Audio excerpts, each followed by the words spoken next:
Welcome in Tuesday edition Oxford Exxon Podcast. Chase Parham, Neal, McCready, Clark Ford studio here today. Couple days away from Thanksgiving. Couple days away from Ole Miss and Mississippi State. 6:30, Scott Field, Davis Wade Stadium there in Starkville on Thursday evening. Lane Kiffin spoke to the media yesterday.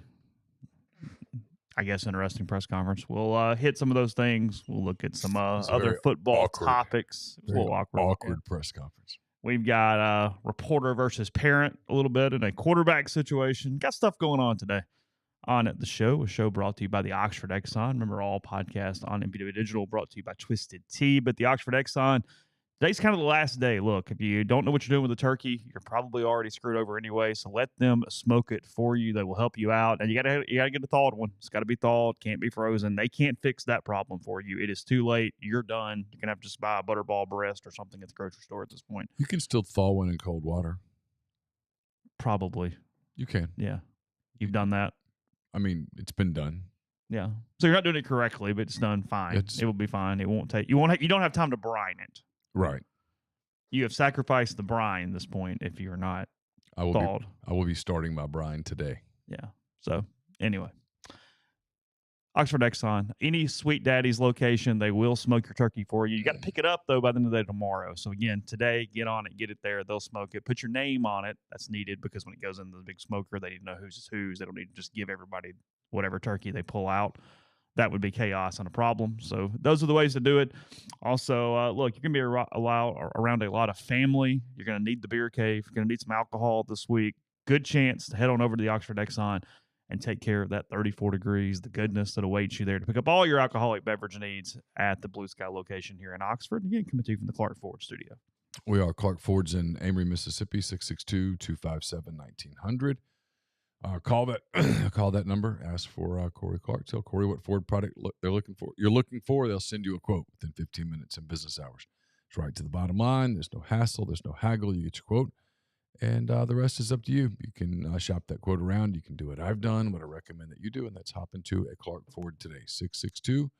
662-257-1900. Guests join on the Campbell Clinic hotline. The Campbell Clinic is in Oxford now. 2608 South Lamar Boulevard, Suite 102. Just across the street from the cottages at Hooper Hollow, the Campbell Clinic provides full-service orthopedic care, everything from sports medicine to foot and ankle surgery to spine and total joint care to pediatric orthopedics, physical therapy, and more.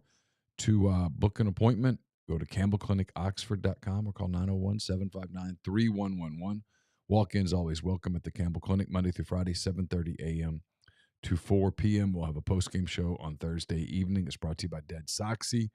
They're having the winter sales event 2023. Buy more, save more. The more you spend, the more you save. So stock up on gifts, stocking stuffers, and get something for yourself as well. 25% off any order, 30% off any order of $120 or more, 40% off any order of $240 or more. It's deadsoxy.com, promo code Rebel Grove at checkout to take advantage of this holiday season. I'll have a post-game column on Thursday night as well. That's brought to you by Whitney McNutt of Tommy Morgan Incorporated Realtors. If you're searching for residential or commercial properties in Oxford or Tupelo, contact Whitney McNutt for amazing professional service and support. Contact Whitney at tmhomes.com or 662-567-2573. You don't have to give them away, but do you already know the general themes of a win or a loss column on Thursday night? No. Okay. A little. I mean, kind of a little bit on a win. A loss is, in my mind, a loss is pretty rough. You didn't capitalize. You didn't take advantage of the opportunity. You did it again. It was right there, and you did it again. You did it again. The column that no one would read. You going to read the Brittany biography? Yeah. I mean, you literally could just start writing jumble after the second paragraph, and nobody would ever notice. Just find a Mad Lib and fill it in from an old something and go, hey. You can just start typing, these are words. These are words. These are words. I don't think anybody would notice. Be the most depressed 9-3 imaginable. It would take a minute for people to get over that one. 9-3 wouldn't feel like preseason. Hey, you're going 9-3, but no questions. Yeah, that's why I had people push back on Saturday. I'm like, wait, you don't think it's critical? Lose it and tell me it wasn't critical. And then the response was, well, we're not going to lose it. I'm like, well, that's my point. I don't know. As it gets close, there's starting to be a little more nervousness, a little more, oh, what if? What about this? What about that? But why? I don't know. You're the better team. Because it's a rivalry. We throw out the record books. No, you don't. Tennessee and Vanderbilt's a rivalry. We're throwing out that record book this weekend? No, they're going to beat the hell out of them. I mean, are we? No. Okay. Let's see. Alabama and Auburn, big rivalry. I've covered it. It's a big rivalry. You want to throw the record books out this weekend and take the Tigers?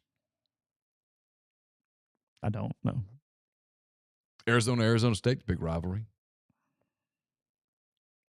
You want to take the Sun Devils? Just because we're throwing out the record books? No. Cowboys, Giants, big rivalry. Pro sports. Giants were a 16.5-point dog. We didn't throw the record books out. Cowboys covered. It's just words. Yeah, there's some emotion. If State wins, it won't be because they're the rival. It's because Ole Miss didn't tackle.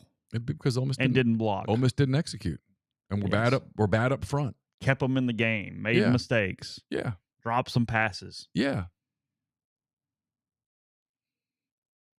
All that stuff. Yeah, it's not going to be about the 2 times they've lost to State in games they really didn't need to lose, last year and then 2009. They collapsed in the second half from an efficiency and execution standpoint. Both those games. Yeah. In 2009, Shea Hodge had that crazy catch in the end zone, and they were ahead, and then it all fell the hell apart. Yeah, that team was flat. They'd spent it all the week before. They were out. And I do think, I mean, I don't consume it necessarily. I do think what Grind's saying, though, like the state media is doing this, you can save the entire season with a win. I think that is starting to permeate some Ole Miss fans' brains a little bit just because it's so whatever. They got to keep the bowl streak alive. You got to get all this, blah, blah, blah, blah, blah. Yeah. I just don't buy it. There's a reason they're a double-digit favorite. On the road. In a rivalry game. Ole Miss quarter. Well, yeah, because Vegas isn't going, hey, you know what? It's a rivalry game, so 2.5. No. 2.5. Well, and so I think that's your best example. If the whole rivalry thing were as legitimate as we all try to make it, Vegas would be like, all right, look, it's a rivalry game. Pick them. Throw out everything. Vegas doesn't throw everything out. No, they opened it at 14.5. Yeah. And that number felt big. Yeah, and it came down. And so some people took State and a lot of points. And so the number slid down to where it's kind of settled at about 12. Yeah, 11.5, 12, depending on your boat. Ole Miss quarterback health, obviously a big storyline heading into the game. Jaxson Dart on Saturday said, I'm good, I believe was the direct quote to that. Failing to disclose anywhere that he might have been feeling any pain or discomfort at all, and just said he's good. Yes. Chris Lowe, who has been, it's an interesting thing. All season, he has had Ole Miss injury reports leading up to games, and he has been incorrect every time. And the insider knowledge would indicate that Lane Kiffin is his source every time. So I don't understand why he keeps falling down this trap or this path. Maybe he is getting something in return. I have no idea, but it is confusing to me at this point. It has happened twice early in the year, and then yesterday. He tweets 7:36 last night. Worth keeping an eye on. Ole Miss quarterback Jaxson Dart, who was banged up in last week's game and didn't practice Monday. With a short week, Rebels will have a better feel for how healthy he is closer to Thursday's game at Mississippi State. Brandon Dart, the father of Jaxson Dart, he came in, quote tweeted it 4 hours ago, so sometime around 2 a.m. Utah time, but he's in Oxford, so 4 a.m., 4:30. He's 100, probably gets up very early.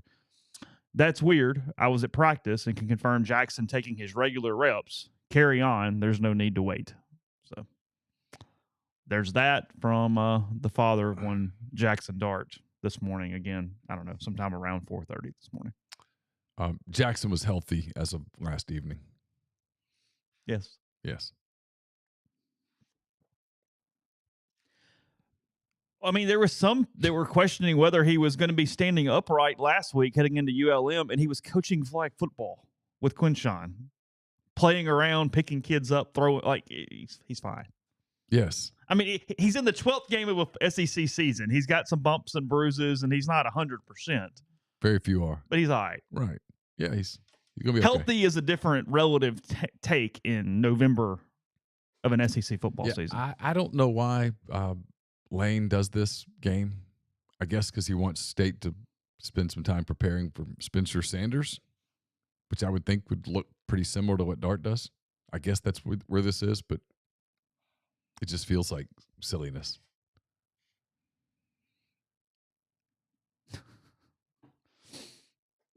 In our stream, King J, if State wins, that's 14 straight bowls. That's third behind Georgia and Alabama in the SEC. Congratulations. Yeah, it's awesome. It's awesome. Good deal. Do you get a banner for that? I mean, what happens? I mean, if you want to, put a banner up, whatever you want to put a banner up. That's true. For. You can put a banner up for damn near anything. I mean, anything. Whatever you want to do, it's fine. If you want to put a banner up that says, what was the bowl they went to? The Armed Forces Bowl champ? Go for it. That's cool. It's your stadium. Do what you want to do. I'm not judging. You want to put up a banner that says 14 straight bowls? Cool. No, you do you. Have at it. Live your truth. That's fine. Absolutely. Eat what you want to eat. Do what you want to do. 100%. Live and let live. You want to hang a banner, hang a banner. You want to, when you go to the wine store, if you want to get the $6 Riesling, do it. If you like Moscato, drink Moscato. It's not for me to judge. The pink Chardonnay, what's it called? The what? Like the pink, like the little pink Chardonnay, the pink. If you want to get that stuff, have at it, man. Rock on.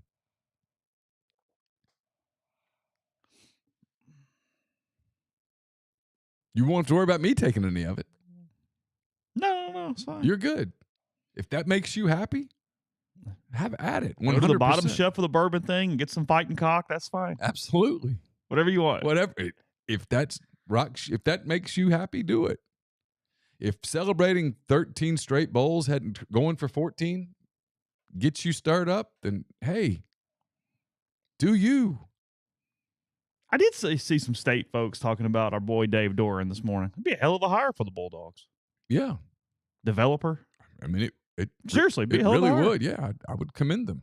A lot of stability on that if you were able to pull that off. Stella Rose. Yeah, that's one of them. I've seen that before. If that What the hell is Stella Rose? it's a wine that you can buy it at the grocery store. You can literally buy it at Kroger. So like a Boone's Farm kind of deal? That's like a wine cooler though. That'd be my guess, is that it's something in that vernacular, that family, that all right. that discipline.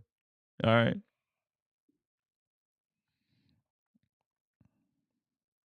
Sure. It's fine. I'm not even going to talk about, hey, a couple of those were 5 and 7s. I'm not. Do your thing. Whatever makes you go. I mean, it is a true statement. You've been to the bowl games. You played in the bowl games. They put a patch that said bowl on it. Absolutely.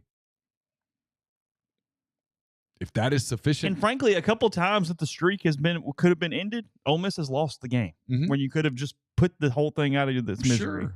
100%. And I guess another chance now, although I don't know how all this APR crap works. Maybe they still go to a bowl at 5 and 7. Maybe so. I don't know. Maybe so. But they can win the game and head to the Liberty or the Birmingham Bowl or whatever and have a grand time. I like Dave Doran because NC State doesn't have a lot of resources and he wins 7 to 9 games a year. That's why I like Dave Doran. I don't know how he does it. I don't really care. I've never looked into it. That's why I like him. I remember looking into it at one point. He wins. But it was a while back. But I mean, at this point, he wins above what you should be winning there. Period. That's all I got. Yeah. I don't know how. I don't know why. I don't know nothing else. I got no idea on the North Carolina State NIL situation. No clue. I would guess it's not great. Somebody pointed this out to us yesterday, and I look, I'm all for it. I'll be happy next year. We're gonna have a hell of a time talking about it if Ole Miss is in this situation. But the angst that would be going on right now with a 12-team playoff that Ole Miss would potentially be destined for the first spot out because the group of 5 gets a spot. Look. When they probably have a better resume than Missouri, and Missouri's 4 spots ahead of them in the rankings. I'm glad that I'm ahead of this. This giving the group of 5 an automatic qualifier is so bad. It is so stupid, and it is destined for disaster. So I'm glad we can talk about it now when it doesn't get a bunch of emotion, because this isn't a 12. Doesn't matter yet. Right. So we're not gonna artificially create the angst. It's the what if. Yes. But we would spend today going, hold on a minute. Here's this resume. Here's this resume. Here's this resume. Yep. Now, are we doing recency bias? Are we doing game control? Are we doing actual wins, losses? What are we doing? The truth is that Ole Miss, Missouri, and Penn State are all significantly better than whatever group of 5 team is out there. And we would be doing the infighting SEC thing instead of doing the reality, which is you're not good enough, group of 5, to play in this deal. This is not the NCAA basketball tournament where we have one shining moment. This is a football playoffs. You want the best teams. Yeah, it's a 10-2 resume with the 2 losses being the 2 division champions on the road. Yes, it's why yesterday someone said, well, there can't be 4 SEC teams in the Access Bowls. And I said, why not? There have been before. I was like, why not? And he looked at me like, well, but I was like, why? If we're a 12-team playoff and 5 SEC teams make it, are you going to be floored? No. Well, what's the effing difference? But look, I mean, Tulane was cute last year, but they didn't belong. SMU, Tulane, they don't belong this year. That's been proven. So stop. But we need to stop that. That's a mistake. Let's give one to the little guy. Why? Why? And they got ammunition, it's said here, because Tulane won a game last year. Cool. Awesome. Neat story. But that gave that extra credence, if you will. And it turns out that there was some signs of trouble at USC.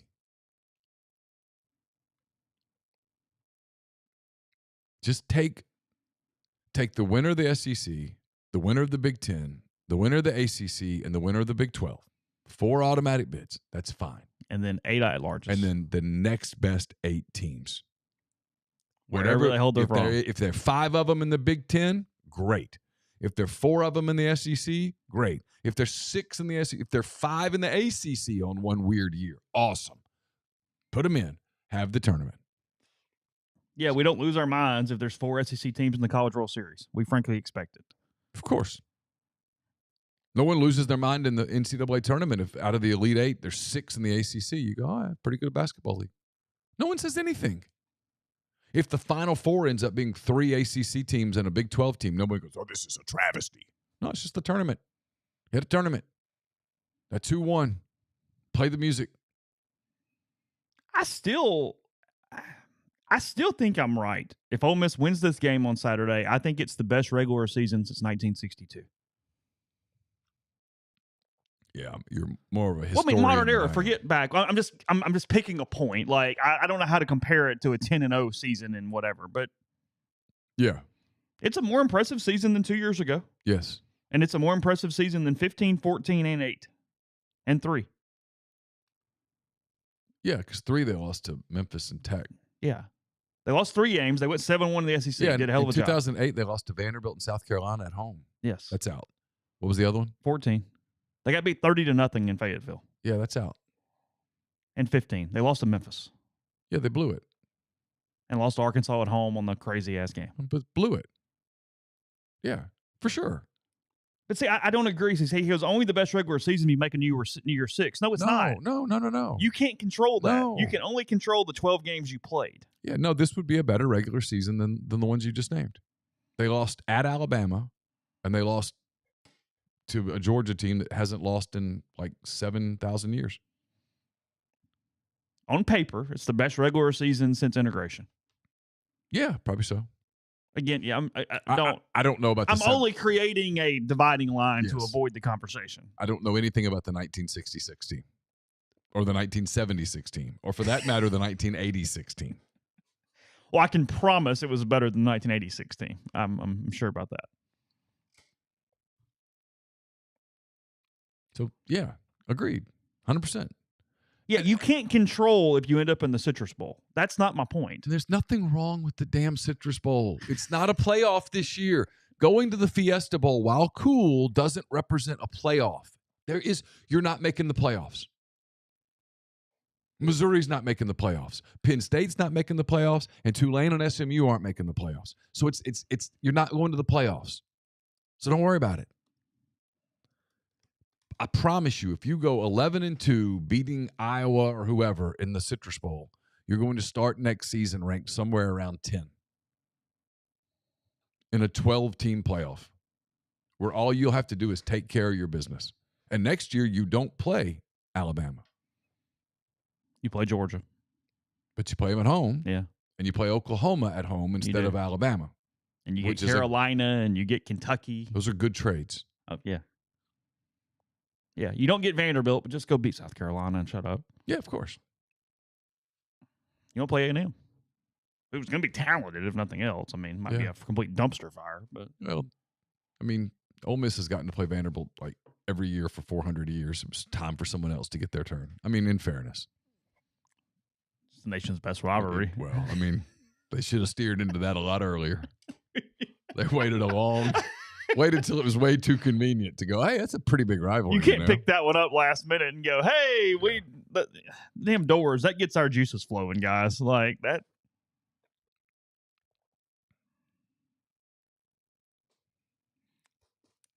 Yeah, I understand what you're saying. I just don't agree. If Ole Miss is 10-2 and they win the Citrus Bowl and they go 11-2, they're going to be ranked like 7th in the country to start next season. With Judkins back and Dart back and 100%. Kiffin and 100%. The preseason bowl guys, it's not the Citrus is as good. It's that it doesn't matter. Not even a little. It's not that it's good. That's not the point. It's just they're not going to go, hey, we're not going to rank Ole Miss as high in the preseason because they went to the Citrus instead of the Cotton last year. Nope. They'll see 11-2. Dart's back. Judkins back, and I'm sure they're going to bring 400 guys out of the portal. And yeah. Yeah, that's the point. It's not that now look, if Ole Miss ends up in the Citrus Bowl, they probably end up in a worse bowl than they deserve. That also has no bearing on 2024. Both things. Yes, of course. Two things can be true at the same time. And again. And look, here's the deal. I still think SMU might beat Tulane.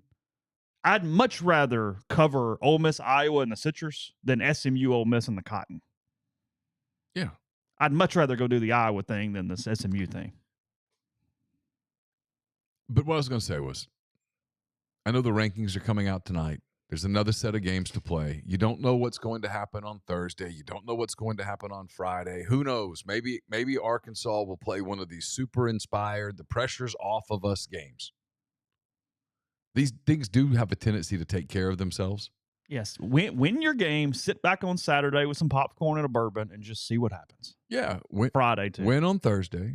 Turn on CBS on Friday at 3 and see if Arkansas catches lightning in a bottle. And worst case scenario, you're 10-2. They've got some injuries, but they've alleviated the coaching thing. He's going to come back. They are, according to sources, they have come into a pretty decent sum of NIL money. There's some optimism there. Maybe they'll just play a really good game. Is it in Fayetteville? Yeah. Senior day. Sometimes that matters. Sometimes. It mattered last year. They played out of their minds for a half on Senior Day. Ole Miss people probably remember it. Is KJ going through Senior Day? I do not know. I would assume. Although the starting to be some rumblings that he'll be back. Some coaches don't allow their guys with any eligibility to do that, so I didn't know what Pittman's. I don't know. Kiffin told them all to go ahead and do it if they wanted to. Yeah, whatever. You can do it again. Nobody pays attention anyway. Mike bothers me when he doesn't allow that on the baseball field. It's like he's going to be like a first-round pick. Let him go through Senior Day. What are we doing? Yeah. Jacob didn't get to go through. He did not. No. Mike's against it. Yeah, it's ridiculous. It's like, come on. Even the Senior Bowl is now letting juniors come play in the Senior Bowl. They are. Yeah. So, all right, we'll continue the conversation in a second. First, you're ready to elevate your college football game day experience. Twisted Tea, your go-to game day beverage for college football fans. It's unlike any hard beverage you've had before. Real brewed tea packs a flavorful punch with 5% alcohol, no carbonation, delivering the perfect balance of taste and refreshment that goes down smooth for every game day occasion. Don't settle for the usual. Twisted Tea turns up any occasion, especially when you're cheering for your favorite team, you're tailgating in the stadium, parking lot, watching in a bar, or hosting friends at home. It's there to elevate your game day experience. It perfectly complements your love for college football. and your passion for creating unforgettable moments. So let's toast to unforgettable game day experiences. Twisted Tea, the drink that fuels fun and celebrates your love for college football. Keep it twisted. Are you retiring soon? How long should you wait to take Social Security? What accounts should you pull from first? These are just some of the questions that can only be answered with the personalized retirement income plan. Andrew Seago with Seago Wealth Management specializes in helping folks just like you come up with their retirement game plan. You can meet at his office in Collierville, or you can Zoom from anywhere. So schedule a free discovery meeting. See what he can do for you. It's rebelsretire.com.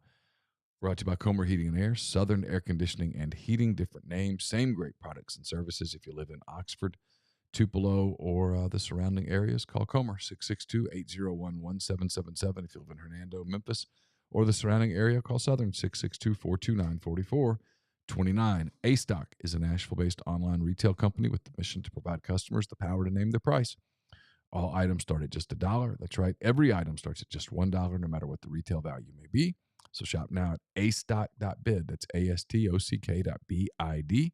Or download their app, name your price on thousands of items from big-name retailers.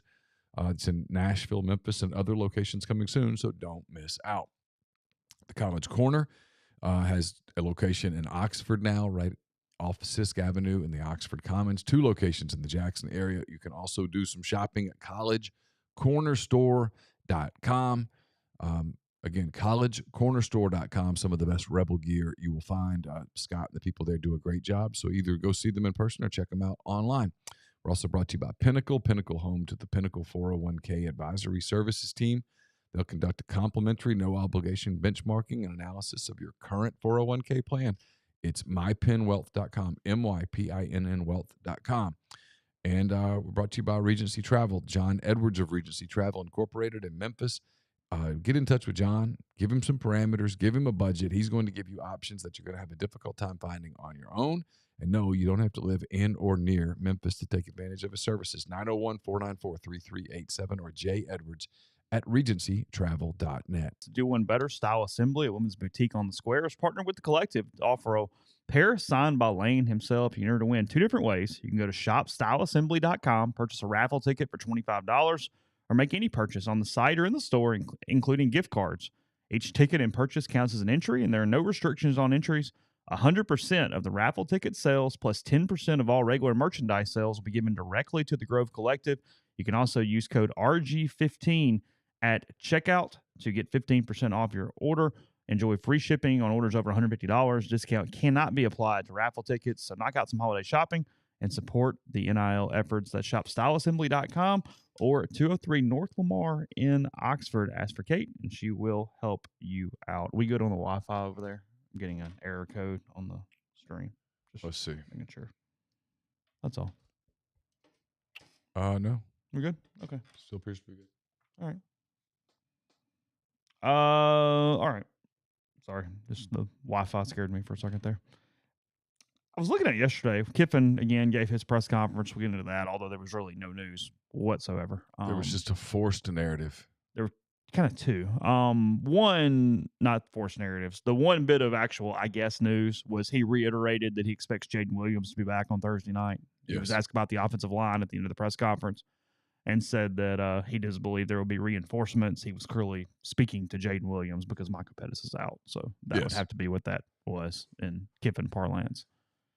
A lot of rivalry questions, a lot of emotion questions regarding the rivalry. Kiffin does not. He gave an opening statement that very clearly said, fellas, it's just a game, and I'm worried about the schedule. I'm very worried about the schedule. I'm obsessed with the schedule. Exactly. Now, you're going to ask me questions about other things, and I'm going to tell you that I'm concerned about the schedule.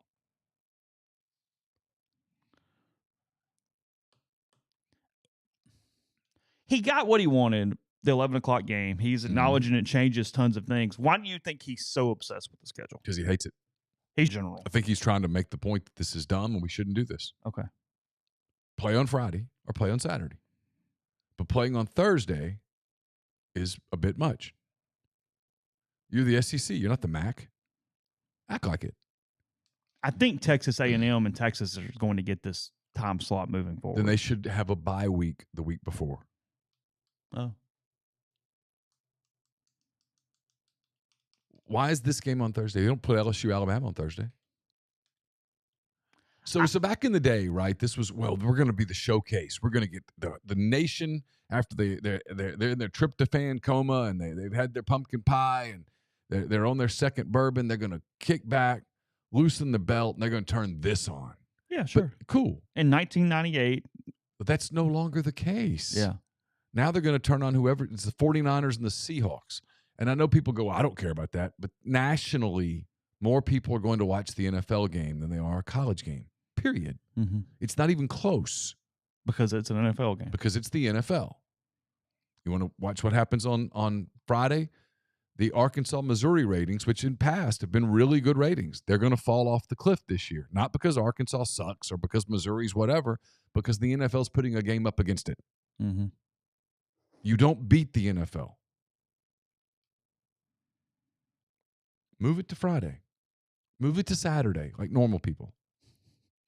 That's what he's saying. Yeah, it was a popular, understanding thing back in the day. I get why they did it to begin with. I don't know what year it started, sometime around 97, 98. Something like that. But it was on ESPN, and it was the national game. And they'd have a big fight before the game, and everybody would talk about it. And to kick off after a day of spending with your family, you were kind of ready to watch a fight. And there it was. We said it became a sideshow, though. Mm-hmm. It became for ways that were not positive ways.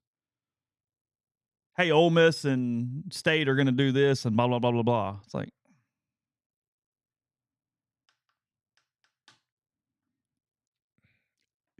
just move the game. He's frustrated about it. He kept talking about it because he hates it. He's probably mad that I didn't say, Lane, if it were up to you, this game would not be on Thursday, right? You'd move it to Saturdays? Well, I mean, I think you didn't ask because that would be a very obvious question. I felt like he'd already answered it. Yeah. He was very much saying that. And then he entertained zero, hey, this is a really intense emotional rivalry game, right? I mean, he had been, hey, yeah, we all knew everybody kind of hates each other, but we just got to win a game. Let's play. Yeah. He's trying to keep his guys to go, no, it's just an opponent. Go play the game. Go win the game, and can we all move on with our lives? Well, pro mindset. They talk about pro mindset. It's not just words. And if you start doing stuff like this, then it becomes just words. Yeah, because he points out, hey, you can be too geeked. Start doing dumb stuff. We don't want to do dumb stuff. I just want to play. Be the better team. Win the game. Execute. Get out of there. Go home. They were the better team in 2021. They won the game. Yeah. They were the better team last year, but they were, for whatever reason, just completely flat and demoralized. They had a weird second half. Well, they were tired.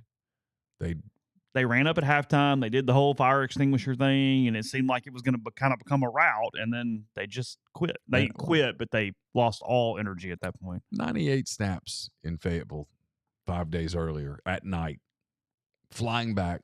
And, I don't know about you,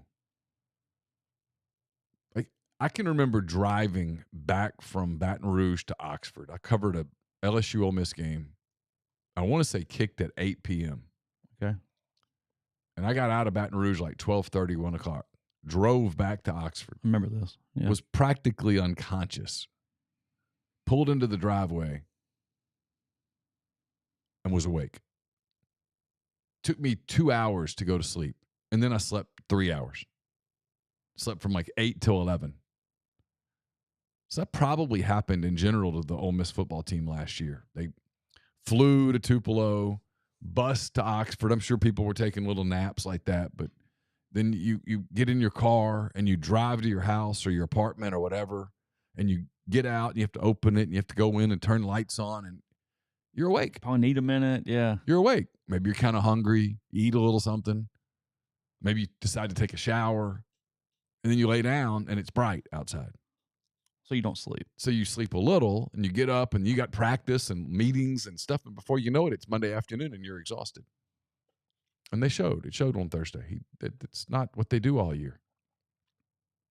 He hates it. Mac Attack, thanks for Super Chats. This Tom Brady said the NFL product is bad compared to what it was. Your thoughts? Is there a path to a better product again? Quarterback play does not look as good. Again, it could be a lot of reasons. I don't know. Offensive line play is not as good. Defensive line play is better. Which affects quarterbacks. It's all connected. And frankly, there's a level of parity that makes the games look almost exactly the same no matter who's playing. Yeah. Which can get boring. Can. Sure. There's a lack of identity with very many teams. Everybody kind of looks the same. Look, I'd love to have the NFL's problems, but if you're in the boardroom going, okay, what do we like? What is the potential issue here?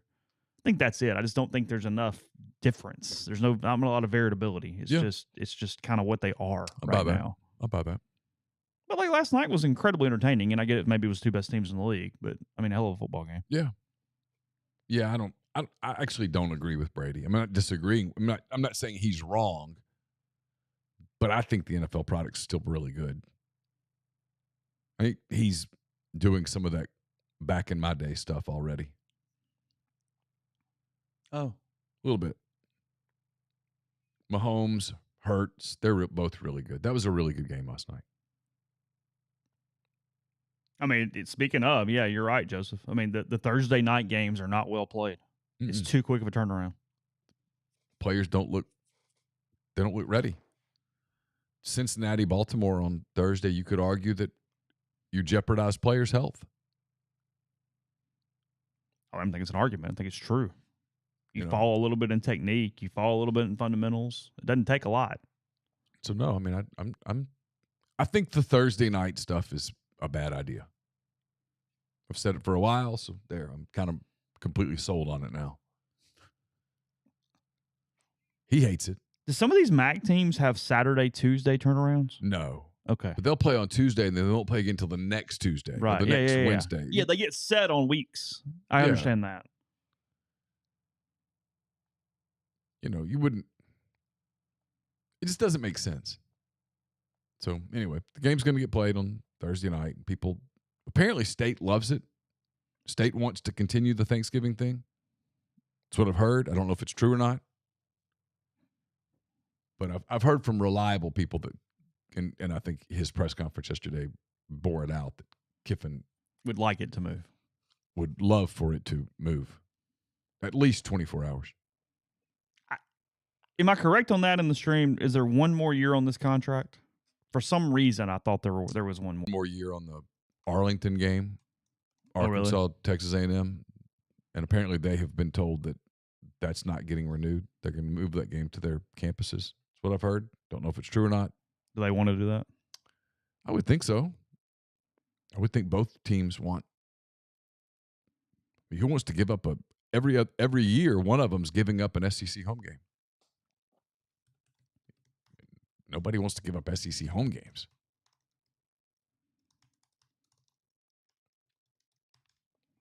Oh, I hope BWL's right. Because I would love to see it move next year. Which one? The Egg Bowl. Oh, really? Wouldn't you? You'd like to see it moved off Thanksgiving, right? Yeah, I would. Yeah. I'm looking. I was trying to find a story that gave kind of the answer on why this is the case.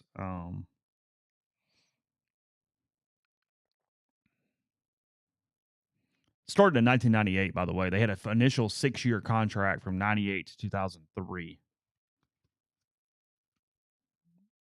And then they didn't do it from 03 to 17, and they picked it back up in 17. And they've been doing it in 17 ever since.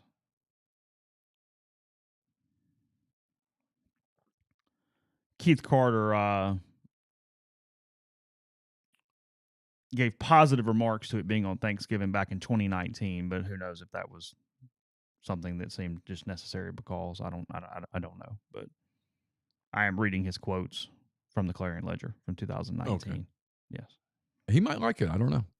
I think when it's the only college game on the schedule, I think people are going to sit down after their lunch or early dinner and they're going to watch the game. I think it's being watched in California. It's being watched in New York, all across the country. Having that one game can showcase Ole Miss, our state, and the rivalry we have. That means a great deal. His quote from 2019. When did the NFL start playing the Thursday night game on Thanksgiving? They've always played Lions and Cowboys. Lions in the early window, Cowboys in the afternoon. When did they start the evening game? Yeah, whenever that was is when it should no longer have happened. Yes.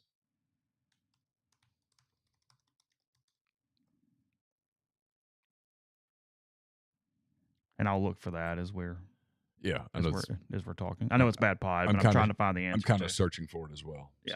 So we'll get there. While you're doing that, Prime Shrimp, primeshrimp.com. 7 different flavors available for you.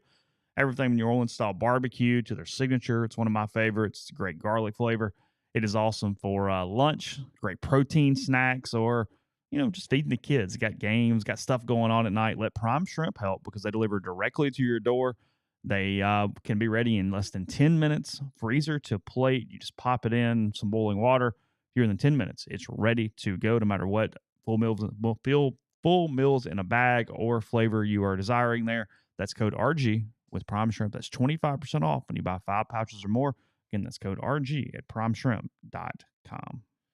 We'll have picks up on Thursday. They're brought to you by Service Specialists, staffing and recruiting agency connecting great job opportunities to candidates since 1967. If your company is looking to hire quality, hard-to-find talent, Service Specialists can help. Keep in mind that payment of service is solely contingent on if you decide to hire a candidate that they send. You've got nothing to lose. So give Will, Sydney, or Kelsey a call at 662-832-5138 or check out their new and improved website, servicespecialistltd.com. Oxford's newest Greek restaurant on the square, Opa, is the perfect place to plan your Christmas party, your company dinner, your festive party event. Fabulous food, great craft libations. They can host up to 200 guests at Opa. To learn more about booking or catering, get in touch with Jeannie, 601-421-7147. Get the beautiful and healthy smile you deserve at Corinth Dental. Dr. Bubba McQueen, Dr. Jenny Beth Hendrick are devoted to restoring and enhancing the natural beauty of your smile using conservative state-of-the-art procedures that will result in a beautiful, long-lasting smile. From routine checkups to advanced treatment, including implants and Invisalign, Corinth Dental is here to help you achieve your smile goals. So schedule your appointment today. Take the first step toward a better version of yourself at corinthdental.com. Are you a displaced corporate executive wanting to put your career in your own hands? Are you an experienced entrepreneur looking to diversify? Andy Ludicky can help. He owns multiple franchises and businesses, uses his expertise to help others find their American dream through a very thorough and free consultation process. So call Andy, put your life and your career in your own hands. It's 100% free. You've got nothing to lose. Find your perfect franchise at myperfectfranchise.net. Contact Andy at myperfectfranchise.net or at 404-973-9901. Podcast is brought to you by the Ole Miss Athletics Foundation. It's getting close to the end of 2023, so you need to make year-end donations for tax purposes. Call the foundation, and they'll walk you through their philanthropic giving initiatives. Whether it's the Vault Society or Empower, both initiatives give you a tax-deductible way to support the Champions Now campaign. So if you're working on estate planning, call the Ole Miss Athletics Foundation to discuss Forever Ole Miss. For information on both those things, that's 662-915-7159 or give to athletics.com. So it's 2006 is when it started. They just had the 2 games, the Lions and the Cowboys, through 2005. In 2006, they started the primetime game. It was on NFL Network, however, for a large number of those seasons. It switched over to NBC with Patriots-Jets in 2012. Okay. So it's been 3 games since 2012. Gotcha. On a major network. Yeah. That, if you remember, was the butt fumble game with Mark Sanchez. And the Jets and the Patriots there in 2012. So it stopped in 2003, went until like 2017. They picked a good time to stop it because that's when the NFL really picked it up on Thursday night. But since then, they have been head-to-head with other games. Yes, 49ers Seahawks this year. It was Patriots Vikings last year. It was Bills Saints the year before.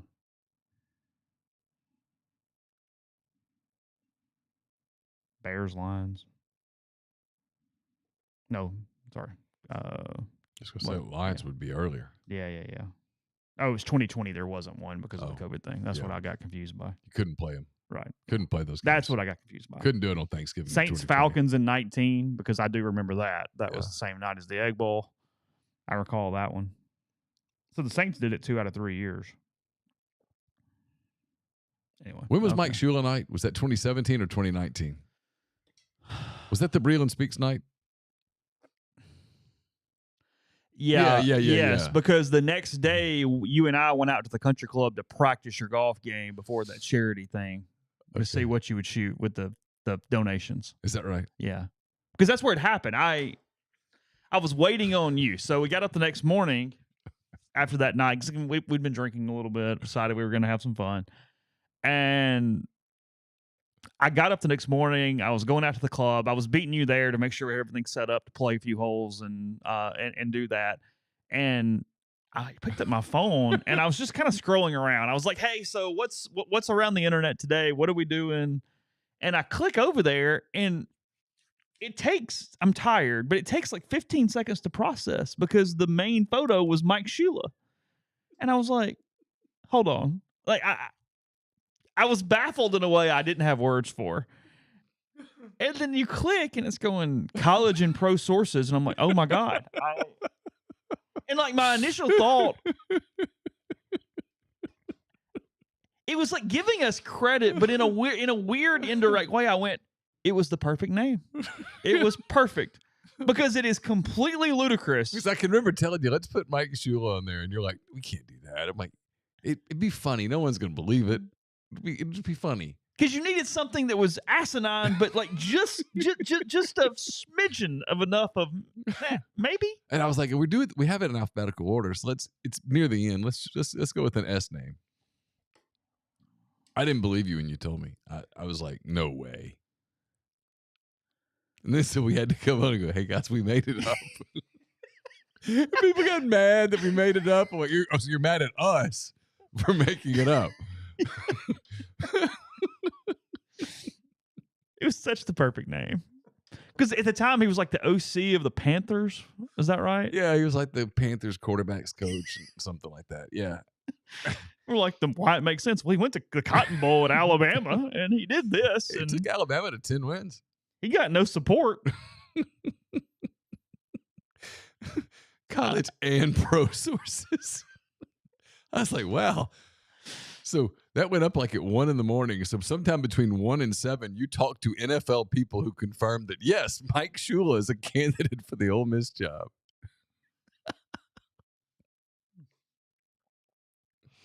Yeah. Fun times. So that was 2017. That was it was 2017. Ole Miss won. Yes. Yeah. Because a couple weeks later is when we did the golf thing. Ross, there's no way, Matt, right? No way? No chance. I had this written down because Lane, he was asked and then answered, and then for some reason he got asked again what he knew about Greg Knox, and he said he's never met the man. He has no idea. He does not know Greg Knox. Yeah. Then he reiterated, because I don't know Greg Knox, I don't know what his tendencies are. Yeah. I what about his tendencies? I don't know him. His actual quote was like, I got nothing, or that's all I got, or something. He gave some like one sentence. I don't know. I don't know him. Interesting career, though. He was with Tuberville or Mullen from 95 to 2021. He was on Tommy's first staff at Ole Miss. He went with Tommy to Auburn, was at Auburn all the way through. The whole way through. And then immediately got hired by Mullen. Right. Stayed with him all the way through state, and then went with him to Florida and stayed all the way with him through Florida. Right. And now has come back to state after a year at Buffalo. Yeah, that's right. You don't see that very often. 26 seasons with 2 coaches. No. At 4 places. Was considered a very good running backs coach. A very good recruiter, good organizer. And very clearly a good company man, if you will. Oh, yeah. Because he's, this is, hey, just keep it in the tracks. Yeah. He was the interim in 17. He was the interim was he the interim last year when? Well, speaking of, he was state's interim that year for the bowl game after they fired Moorhead. Yes, no, that's correct. Or Mullen left prior to Moorhead.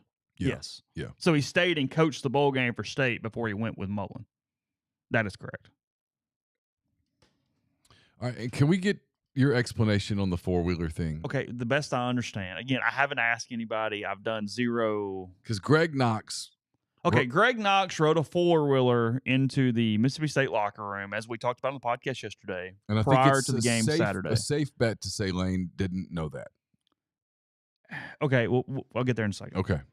Knox rode a four-wheeler in. Apparently, according to the message board, it was something related to Inky Johnson and some motivational thing. That's what he was playing off of. Okay, whatever. Again, I know I was making fun of Mississippi State yesterday, but I'm not necessarily making fun of Knox. You use what you got. I got no issues with Greg Knox at all. Whatever. Right. Yeah, sure.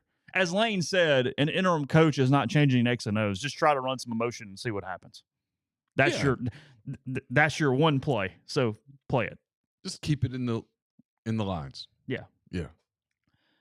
So, question yesterday was, hey, Lane, kind of, I'm not verbatim, kind of off the wall here, but heard Knox drove a four-wheeler through the locker room. Is everyone okay? Something along those lines was the question. And Lane, I think Lane just showed humility and was just getting through the answer and had no desire to embarrass the reporter. I actually think he knew about Knox and just went, I'm not going to do that right now. I think. Oh, I thought the reporter thought, I think, again, I have not asked him. To the best of my understanding, hearing it all, I think the reporter simply heard, hey, Knox drove a four-wheeler through the locker room, didn't ask any follow-ups or look for it, and thought Knox Kiffin instead of Greg Knox, and simply thought his son did it. Does that make sense? Oh, yeah. Okay. And went, Knox did it. Lane is not, ha, ha, ha, funny. Because I spent like 30 minutes searching, because Knox Kiffin went to the Oregon game. Yeah, no. And I went looking to see, did Knox Kiffin ride a four-wheeler through the Oregon locker room? That's what I was looking for. I was like, I was so confused. The reporter just heard Knox and mixed up Knox Kiffin and Greg Knox. I'm 99% sure. Again, haven't asked. Does that make sense? And I think Lane just decided, I'm okay. I'm okay. I don't have any thirst for making this more confusing as it already is. We're just going to move on. It's been time to go. Let's just get out of here. Yeah. Lane was ready to go yesterday. Yeah. Hey, guys, I'm worried about the schedule. We're good. Okay, cool. Sweet. Peace. So that was yes. I do not believe Knox Kiffin was on a four-wheeler at any point in the last week, at least not in a locker room setting. Yeah, I was so confused. I knew about Greg Knox. Yes. I think simply said, hey, Knox went through the locker room, and he thought Knox Kiffin, not Greg Knox. Okay. And didn't, yeah. Does that make sense? You with me now? It makes as much sense as it can make. Yes. Okay. Did you know Knox at Auburn or anywhere? Yeah, I've covered him for years at Auburn. Yeah.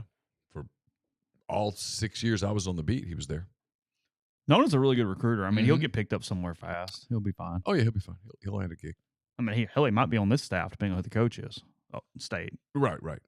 Wouldn't surprise me at all. No, he's good. He was. Typically, you need that local guy who's been around a little bit, and he would make sense there. Mm-hmm. He was on that Auburn staff with Terry Price and Hugh Nall and Don Dunn and Joe Witt and I guess Joe Panunzio for a little while. It was Noel Mazzoni and then Bobby Petrino. Gene Chizik for a while was the defensive coordinator. Tommy had some pretty good coaches. He had a good staff. They had it rolling there for a while. It helped that Alabama wasn't rolling and that Georgia was just good. But he had a pretty good run at Auburn. By the way, completely off topic here, but we were right in a way. It was Snoop Dogg moving into an ad for his. He was giving up smoke. He is now endorsing Solo stoves. Moving forward, they're smokeless bonfire cooking unit things, depending on how you would like to use them. So yes, it was capitalism is Snoop's. I have no problem with that at all. Oh, whatever. Good for Snoop. Fine.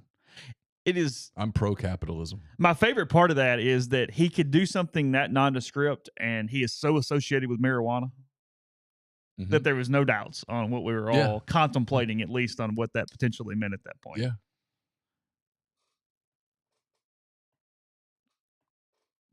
Because if I go, hey, if Neal goes, hey, I'm giving up smoke, I go, oh, so you're moving away from that type of grill? That's okay. Just doing this instead. Like, I wouldn't think, hey, you're switching to gummies. That wouldn't be where my head went or anything. Right. I don't think at that point. What are all the uses of the solo stove, by the way? What do we do with this thing? You're bringing up something I have no knowledge. You haven't dealt with these? I have not. Because I thought at first they were just bonfire type units, but apparently you can cook on them if you have the right adapters. Oh, really? I'm learning on the fly there, but that's kind of the way I understand it. Yeah, I don't know. Know nothing about it. Ronnie Brown, Cadillac, and Brandon Jacobs in the same backfield, yeah. Yeah. Yep. And then had a kid from Florida named Trey Smith who had a huge Iron Bowl when those guys were all hurt. Oh, really? Mm-hmm. The better version of the Darren McFadden, Peyton Hillis, Felix Jones backfield that Nutt had at Arkansas one time. It's pretty damn talented when you had and went 8-4. You'd go to a practice and see Carnell and Ronnie and Brandon Jacobs running third team. It's pretty impressive. Cadillac and Ronnie were both first-round picks for sure, but pretty high, I would assume. In the same class. Ronnie to the Dolphins, Cadillac to the Bucks. That's correct. Is that correct? Yep. I always thought Ronnie was the best of the group, but everybody else was Team Cadillac. I always thought Ronnie. Why did you think Ronnie was better? Because I just thought he was more versatile, bigger, more power back. I mean, Carnell could fly. Ronnie was just so powerful. I mean, if you remember that game here in 2001, the one that Ernie Accorsi scouted and said, Eli Manning's my guy, the reason Auburn won the game is because of Ronnie Brown. I don't recall much about that game at all. He was terrific. That was in 02. 02. That was the game Eli could have run in and didn't take off. That was the game where Auburn won. Gene Chizik told me that Eli Manning was the best quarterback he'd ever prepared against. I remember thinking, really? And he was emphatic about it. Wasn't surrounded by a whole lot and just gave Auburn fits. Yeah, Auburn won by like 6 or 7 points. And I know at one point, Eli kind of had a lane to run down to kind of toward the goal line. I don't remember if he threw a pick or an incompletion or what, but didn't take off. And that was kind of what he always wanted back was that play. Yeah. Down there toward the end of the game. Could have scored. Yeah. He tried to throw it it got intercepted. I don't remember. Yeah. I don't remember the throw, but that was the move there. You got Napoleon coming out on Thursday. You know? I know. Oh yeah, for sure. You don't have time on Thursday, really. Not Thursday, but weekend. It could easily happen because you could get it in on the weekend before the portal opens on the 4th. Oh God. Sorry. I guess I should have let you get through the holiday before I got there. Oh my God. I'm sure it'll be a quiet portal. Ole Miss won't be very involved. There won't be a lot going on. It's cool. Well, the thing I hate about the portal, every portal person is suddenly a target. Everyone. Yes, and then it's like they reached out. That's your favorite term. Yeah, it's 42 people get into the portal, and there's other people writing 36 stories about why this guy would fit. It'd be like me writing a story, why Shohei Ohtani fits the Pirates. He fits. I can make a case for how Shohei Ohtani fits the Pirates. It's not going there. But I could write that story, and it would be technically accurate. Yeah, that's the heads up on this, is that I'll go ahead and get out ahead of it. Thank you. Ole Miss is going to contact everyone who gets in the portal. So, as will everyone else. Yeah, right. Right. So if you want to do the Ole Miss contacted Joe Schmo. So did Georgia and Alabama and LSU and Auburn and Pittsburgh A&M. and Temple and Arizona State and Colorado and USC and Oregon and Texas and Texas A&M and Texas Tech, Oklahoma State, Arkansas State, because why not? I mean, you could do it with anybody. West Virginia, Maryland, Boston College, Clemson, Kansas South Carolina. State. Everyone did it. Everyone contacted. They're all putting out feelers on everyone. So the contact them is not a story. Contact does not justify, hey, let's write a story about why this person would fit. it's not really a story until the kid goes, yeah, I'm coming to visit. And at that point, it becomes, okay, well, this is someone we should look into now. But I'll get killed. You don't cover recruiting. You don't do a good job of covering recruiting. You don't do it because I wait until it actually has value to write about it. That makes me a bad person. So I lose. And then people bring over the stuff from other sites. They said this person's a fit. Okay, but he, right now, as of this moment, he's been in the portal for 12 hours and he has 50 offers. It's a little early to kind of synthesize this thing. Are we talking dollars? Is he visiting? Yes. One or the other. Yes. Because some may not visit, but that's fine. And two things are happening this year in the portal. It's called pre-portaling. Yeah. And it's happening like mad. We've gotten that word coined now. Yes. Pre-portaling. I like to call it the tampering portal. Coaches are now just saying it's so common that it's just, don't even call it tampering, just call it pre-portaling. That's going on. It's kind of happening behind the scenes. And the other thing that's happening, you saw this at Arkansas yesterday with the announcement that Sam Pittman is staying. And Sam Pittman openly addressed, really for the first time, NIL. Because they've decided that, hey, you know what? Let's give you a bunch of NIL and see what happens. This is happening everywhere. NIL budgets all over are going up now. A lot of it's to retain your own players. A lot of it is to make bids in the pre-portaling so that you can do things quickly. So the price on portaling is out of control. And that's not a bad thing. I'm capitalist. Get all you can get.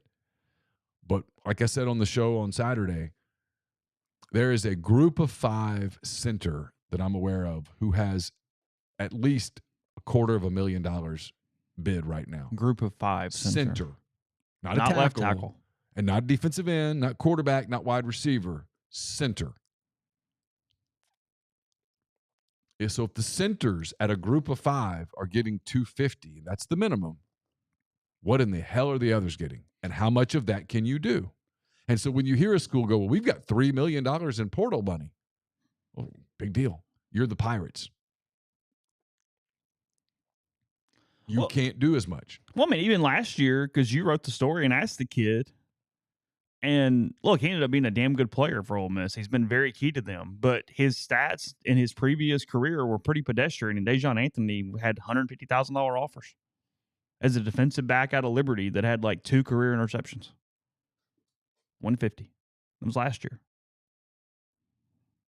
Again, not harping on him, but random group of 5 defensive back. Good player. Yeah. So the prices are up even more this time. Yeah. So I don't know. And so you still have the high school guys. And the high school, the 4 and 5 stars are pretty expensive players for the most part. So you have, it's just about budgets. I saw where, to his credit, the coach at Nebraska, whose name I always Matt Rule, came out yesterday and said, you guys want top of the league results for middle of the league prices. I was like, whoa. Not wrong. But you get into that sneaky thing where you're blaming the fans. Yeah. You're telling the truth. Yeah. But you're also blaming the fans. And you're not meaning to blame the fans, but you're blaming the fans. Hey, you guys, we need you to come to all these games. We're not going to a bowl, but we need you to show up for the Iowa game Friday. Oh, and by the way, we need more money to buy players so that we can win games. I'm like you. I wonder at what point does that start rubbing people the wrong way where they're like, this isn't worth it. Yeah. And we're not there yet. And it'll be different in different environments and different fan bases. But next season, not this season, because this season we're going to argue about whether the Citrus Bowl is better than the Fiesta Bowl or the Fiesta Bowl is better than the Cotton Bowl or whatever, because it's stupid. Doesn't matter. But next year, you either make the 12-team playoff or you don't. You either make it or you don't. If you make it, it's pretty successful. If you don't, a lot of people go, well, you had a playoff budget. NFL teams, we judge success or failure by making the playoffs. There'll be 10 teams-ish that get into that realm. Because, look, there can be some teams that, yeah, sure, they can do the Pollyanna thing, but for the most part, they're not a playoff team. They know it. So they're probably still happy going to the Belt Bowl or the Texas Bowl or wherever the hell it is they're going. Gator. But those teams that finished like 13-22 that went into the year going, hey, we're a top 25 team. You don't need a break or two, and you could get into that 12. You could do this or that. That's the ones where you go, it's different because you didn't get into that top 12 versus, hey, if they end up in the Outback Bowl, they probably are still pretty happy with the season in a non-playoff system. Doesn't really matter that much. Yeah. Kind of what we're talking about now. Yeah. Finishing 13th and going to the Citrus next year will feel like hell to everyone. It'll feel like a total disaster. So the paradigm will shift. Well, if only 12 teams can make the playoffs, it's a lot of Power 5 teams not making the playoffs. And a lot of those when those coaches like, well, we didn't make it because we didn't buy enough. You guys didn't give us enough money. Right. I don't know how well that's going to go over year over year. Yeah. Time to get those Christmas lights up if you haven't already. Look, if they're not up by now, you're either going to do them after this weekend or you don't really want to do it. So let them help. Still opportunities to let Heavenly Sunshine take care of it for you. They're beautiful. They're a lot of work. They'll take care of the hassle and do that work for you. Full service installation, install, take down, they would store the lights for you. Commercial grade LEDs, 100% customizable to your home or business. They take care of the lights. We take care of the gifts. They've been serving the Mid-South and over Oxford for 4 decades. Full service commercial and residential property maintenance, power washing, soft wash roof cleaning, facade cleaning, and window cleaning. HeavenlySunshine.com, 662-342-1203. We're brought to you by Southern Traditions Farm. It's a 68-acre, 32-stall upscale equestrian training and boarding facility in Canton, Mississippi. 2 sand rings, a grass ring, miles of wooded trails, so much offered at Southern Traditions. Horseback riding offerings from beginner to advanced to competing in nationally recognized competitions. It's also a fantastic venue for corporate outings or whatnot, so get in touch with them on Facebook or Instagram at Southern Traditions Farm. Would you like some peace of mind knowing that your roof is taken care of, whether you need an inspection, a new roof, or a maintenance program? Riverland Roofing has you covered, home or business. As a GAF Master Elite Contractor, they can offer warranties that last a lifetime. Licensed and insured, Riverland services Mississippi and its surrounding states. So text or call Riverland today at 662-644-4297. And are you ready for the ultimate college experience? Welcome to College Town, Oxford, your new home away from home. They know you want the best. That's exactly what they offer. No more long commutes or missing out on campus events at Ole Miss. College Town, Oxford's right next door to the Ole Miss campus, offering spacious 2, 3, 4, and 5-bedroom homes, each with cottages, each with individual leases because they believe in flexibility and simplicity. So don't break up the gang. Grab your friends, pick out your favorite floor plan. Reserve it today at collegetownoxford.com. Collegetown Oxford. This must be the place. Text their VIP list today to be the first to know when their leasing for fall 2024 is open. 662-300-3733. Podcast is brought to you by Northeast Spark, NESPARC. Service people across rural communities. 2 packages. The Ignite, the 100 Mbps, or the Blaze, the 1 gig that powers the Clark Ford studio. Your hometown team bringing you world-class broadband. That's NESPARC.com. 662-238-3159. Phone service, parental controls, network security, and much more. So call the office for details. Get the best internet in Lafayette County. 662-238-3159. Podcast also brought to you by Tyson Drugs and G&M Pharmacy. Reminder that they have the high-dose flu shots. They recommend those for anybody over 65. Most clinics typically give standard dose to all patients. So they recommend the 65-plus patients get a high-dose flu shot from them.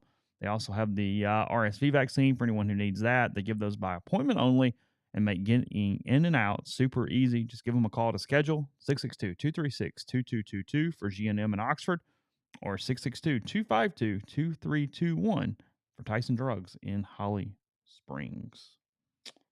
Let's see. NFL slate again. The Eagles knock off the Chiefs last night, moved to 9-1 on the season, winning the Kelsey Bowl, the Taylor Swift Bowl, all the stuff. Taylor was there, right? I think she's in like Rio or something, isn't she? I only watched the second half. I missed the first half, and I did not see her. Yesterday was the parents met for the first time. That was reported to be happening, but again, I never noticed any cut-ins in the game. Okay. I didn't see the open, didn't see the first half. I turned it on like mid-third quarter, and I watched the rest of the game. Okay. Steelers fired Matt Canada, by the way. Saw that. He's had an interesting star fall. He has. Up and down over the years. There was a time when people thought he was the next great genius. Oh, yeah. Yeah. I mean, he was the dude. He was it. He's going to turn Orgeron around. It's all going to work. All the stuff. Taylor is in Brazil. Yeah. So she was not at Arrowhead. She had to cancel a tour date in Rio because they had maybe like a water shortage or something. Somebody actually died either at or from the concert. Oh. They're having massive heat waves. And apparently there was a postponement of one of the concerts there, to the best of my knowledge. Hurts was good last night. Second half drives. Yeah. Chiefs' defense was really good. The Eagles only had 238 total yards or something. Yeah. But they got it done when it counted. They're good. I mean, they are the class of the NFC. Have you watched the Jason Kelsey movie? Movie? No. The documentary? No. What's it about?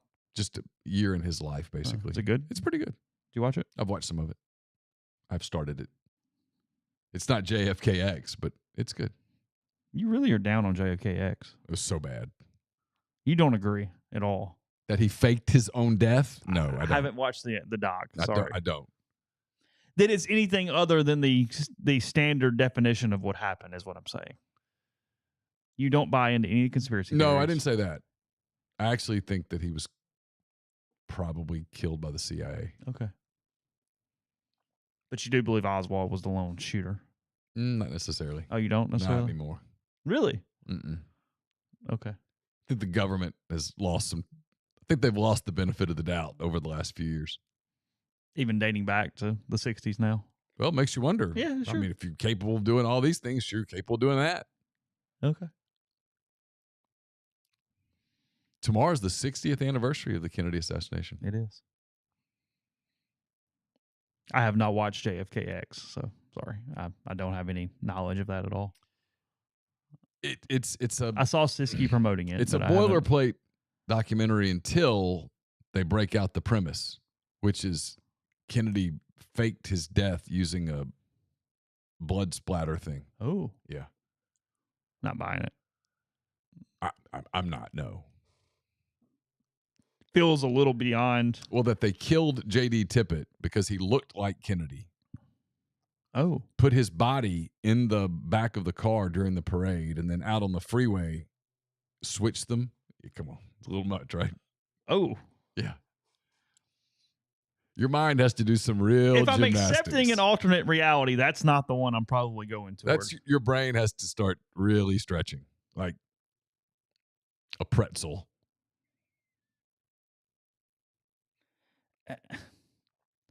Yeah, because I got questions. Got a lot of stuff that had to fit in to even make that. The number of people that would have had to been in on that and to never taught. That's the case for any of the explanations.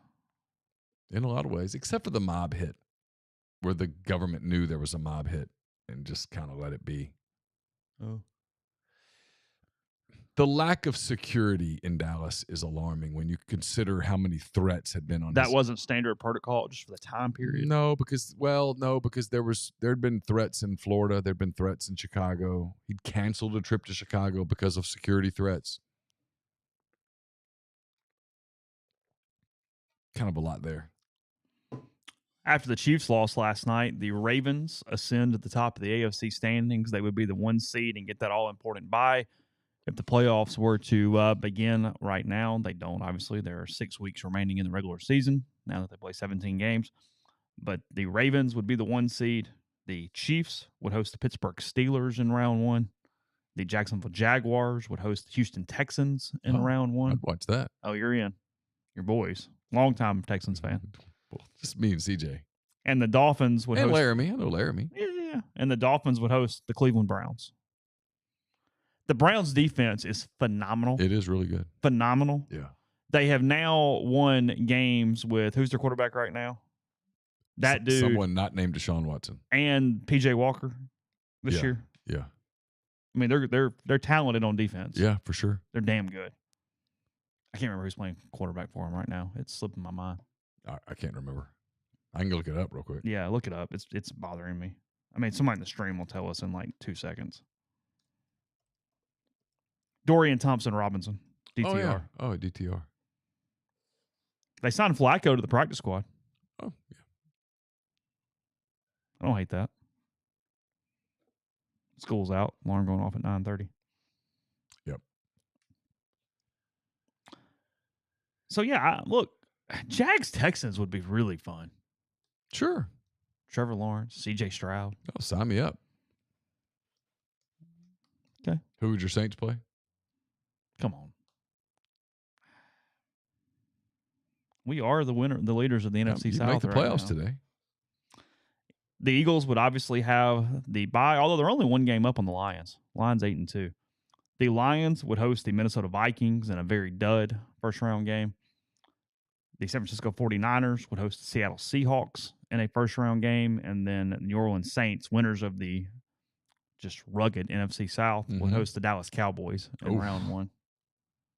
Big. I'd watch. We better put our big boy pants on, try to score a little bit, though.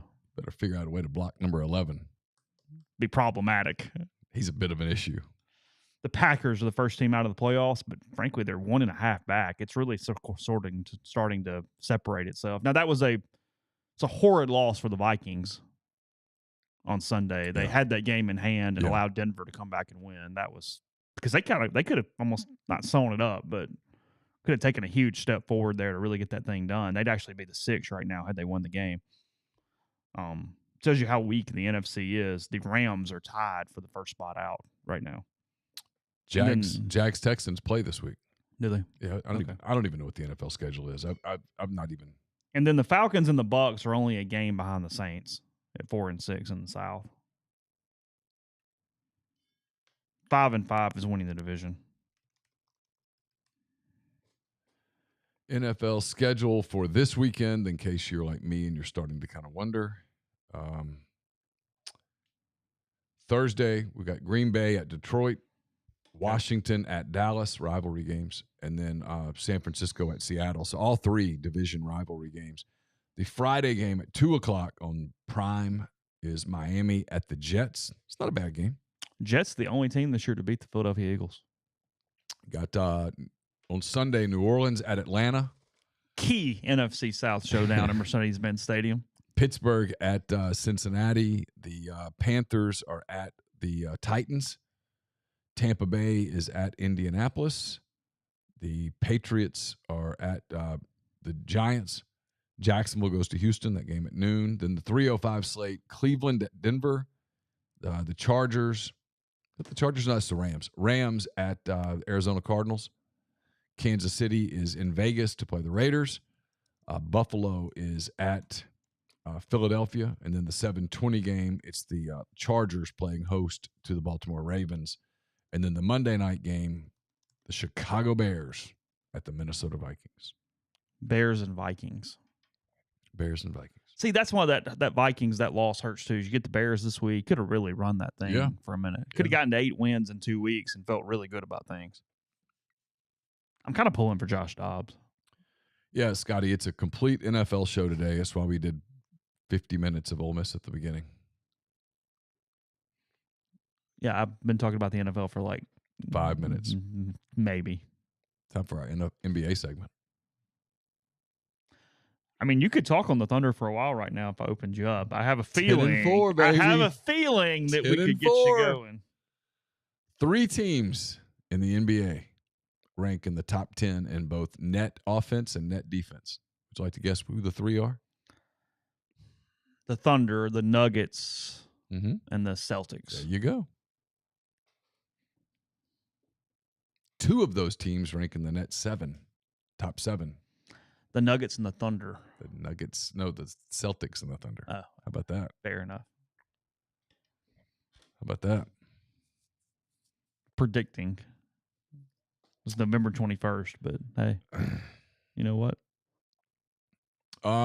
Jerry says, how does a 3-loss LSU team get ranked higher? I don't think they're ranked higher. The Citrus Bowl has the option, if it chooses, to take 3-loss LSU over, or 3-loss whoever over 2-loss whoever. That is their right. They get the first pick of anyone they want after the Access Bowls, but it can only be a team within 1 win of the highest win total team not selected to that point. So yes, if Ole Miss is 10-2, they could take any SEC team that has 9 wins instead. They could not take an 8-win team and not take Ole Miss. Right. They get one. And they typically take the 10-2 team. It again, gives them an out if there's a team they've had like 2 years in a row and they go, can we just do something different? Here's the reason that I'm finding it difficult to get particularly worked up right now. You still think they end up in an Access Bowl? I still think that the committee, when they sit down next Saturday and the championship games get played. Because this is all TV crap until then. Yes. The championship games get played. At some point, all the emphasis is going to be, hey, how do we do this 4 thing? Who's 4? Who's 2? Who's 3? When they get done with that, okay, now we got to figure the rest of this out for the 18-hour show we're about to do.